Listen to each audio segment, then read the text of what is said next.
agora vamos para o temido Present Perfect. Esse é difícil até de explicar. Oh my god. Hello, Selene! Linda, poderosa, do inglês, my horse you.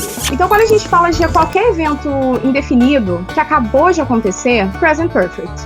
Principalmente aqui, marcado pelo just. I've just seen a famous actress. He has missed the class.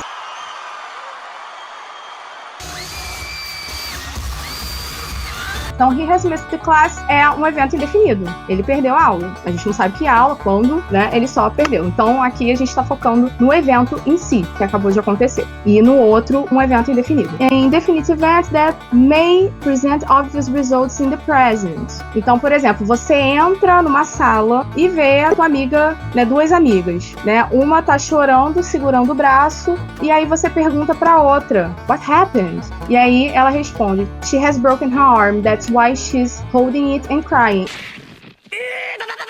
Então, às vezes, nesse caso, quando você usa o Present Perfect, você tá vendo o resultado e aí você explica o que aconteceu. E também para ações habituais. Quando eu tô falando de Present Perfect, eu tô falando de tudo, né? Eu tô falando tanto do Simple quanto do Continuous. Então, nesse caso aqui, o Continuous, we've been eating fruits for breakfast every morning.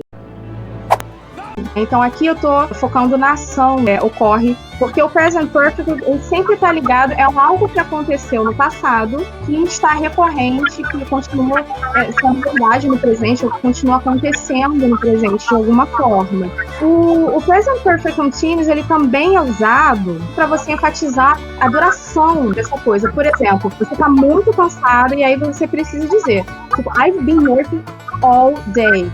I've been preparing this presentation all morning, né? Então é muito bom também para esse tipo de situação. Mas tem mais. Aqui, gente, eu tenho 3 situações que eu acho muito interessantes. Eu usei o livro do Michael Vince. É um livro de inglês avançado do Michael Vince. Ele mostra esses 3 casos, adaptei os exemplos. Vamos comparar Present Perfect com o Simple Past. Have you bought a tablet? Did you buy a tablet last week? Did you buy that tablet after all? No primeiro exemplo, não importa quando essa pessoa comprou esse objeto. Só importa se ela comprou o objeto. Indefinite time. No exemplo de baixo, eu já tenho uma expressão adverbial. Last week. Semana passada. Por isso, obviamente, eu vou usar o past simple. Mas o terceiro exemplo causa um pouco de confusão porque não tem o tempo definido. É porque ele está implícito. Ou seja, a pessoa que está perguntando sabe que a pessoa que está sendo perguntada sabe quando ela comprou esse objeto. Ela só não sabe se, na intenção de comprar esse objeto, ela realmente fez. Então, ela quer confirmar essa informação. Por isso, ela pergunta, Did you buy that tablet after all? Então, isso está implícito no contexto. Esse tempo está implícito no contexto entre as duas pessoas que estão falando no assunto. Então, por isso é que não está marcado o tempo, mas sim implícito dentro de um contexto. E aí, nós temos mais exemplos com o Present Perfect comparado com o Simple Past. Aí eu quero te perguntar. I've left my wallet in the car. I'm going to get it. I left my wallet in the car. I'm going to get back to get it. Então, nós temos 2 situações aí. Mas isso depende muito do ponto de vista de quem está falando. Eu imagino, para facilitar, vamos imaginar 2 situações. Né? Você acabou de parar o seu carro em frente a um restaurante. E aí você sai com a pessoa com quem você está acompanhado. De repente, você põe a mão no bolso e fala I left my wallet in the car. I'm going to get back to get it. E na segunda, você já entrou no restaurante, tá quase pedindo lá, né, ou já tá comendo, então já passou um tempo, e aí você diz, I left my wallet in the car, I'm going back to get it. Ou seja, quando já se passou um tempo e você lembra só depois disso que aconteceu, é que você vai usar o passado. Nesse caso, o exemplo que tá aí em cima é mais imediato, mas isso também vai depender do ponto de vista de quem fala. E aí eu tenho, he has gone to Italy e she has been to Italy. Então a gente tem que tomar muito cuidado, porque em português a gente fala,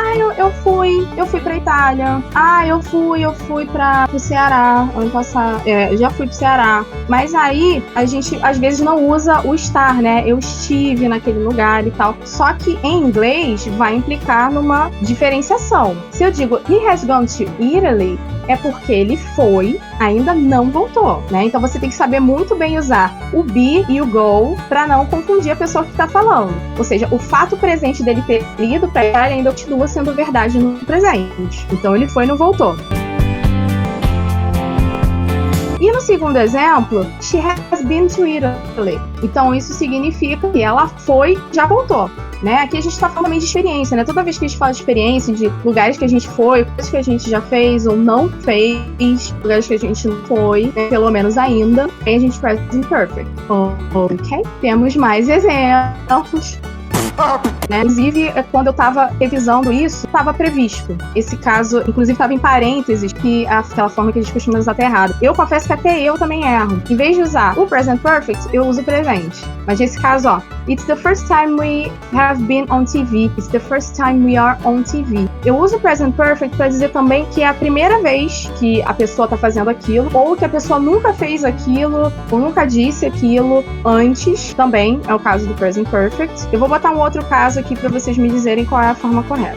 Ronald has lost his keys again. It's the second time this has happened. E depois, Ronald has lost his keys again.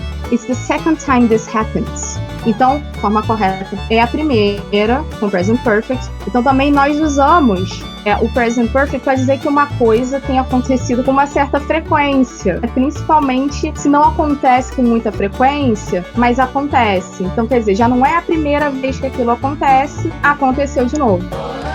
A gente usa o present perfect também nesses casos. E para dizer que alguma coisa não aconteceu antes daquele fato presente. This has never happened to me before. Isso nunca aconteceu comigo antes. Ok. Segue a gente aí, que a gente é massa pra caramba. Só coisa boa, galera. E acompanha aí todos os canais de comunicação.